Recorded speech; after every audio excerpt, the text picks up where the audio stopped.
The significance of dua, the etiquettes of making dua. Is it okay to use Allah's names while you're making supplications or duas, All right. asking for certain things maybe? Okay. We are going a bit into spirituality there, of course.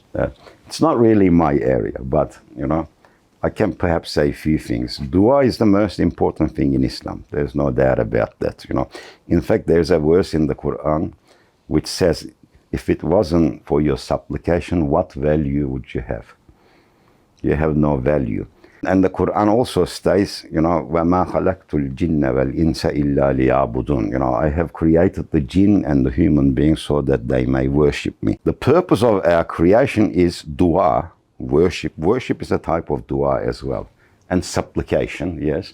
This is the reason we were created. So dua is the most important thing, but also it's a very powerful tool as well. Ad-dua silahil mu'min. It is very powerful. Sometimes we neglect it, maybe. We, miss to understand this, unfortunately as well, the power of dua. Our existence as human beings is not just made up of matter. We have this side which is spiritual. We have our souls.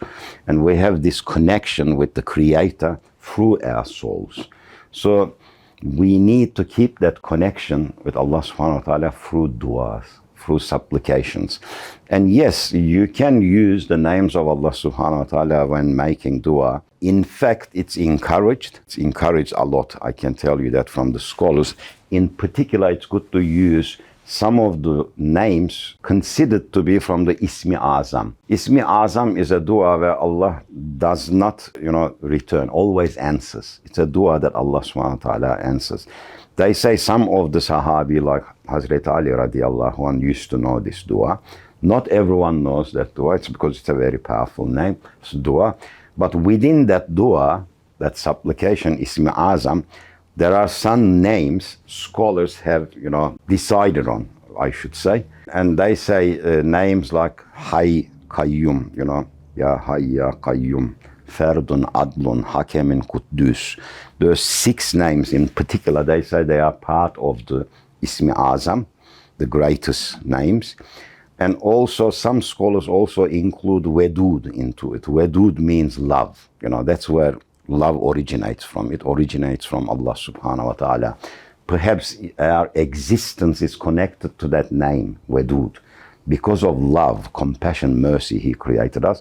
So it is important to perhaps use those names as well. And when making dua etiquettes, maybe, it would be good to have wudu when you're making dua before it. Be in that spiritual mind. Don't do it as a, monotonous thing, something that you memorize and you keep on repeating the same thing. Keep on repeating the same thing. Then that connection goes. You're just repeating something out of memory. Each time with your dua be original. And when you're making supplication to Allah subhanahu wa ta'ala, be in the mind frame that you are actually speaking to Him and address Allah subhanahu wa ta'ala directly. Like this should be done during prayers too. When you do intention to prayer, when we were a child, they used to teach us, I intend to do the zuhur prayer, for the sake of Allah. This is wrong. Speak directly to Allah subhanahu wa ta'ala. Say, Ya Rabbi, I intend to offer the zuhur for you because you commanded it.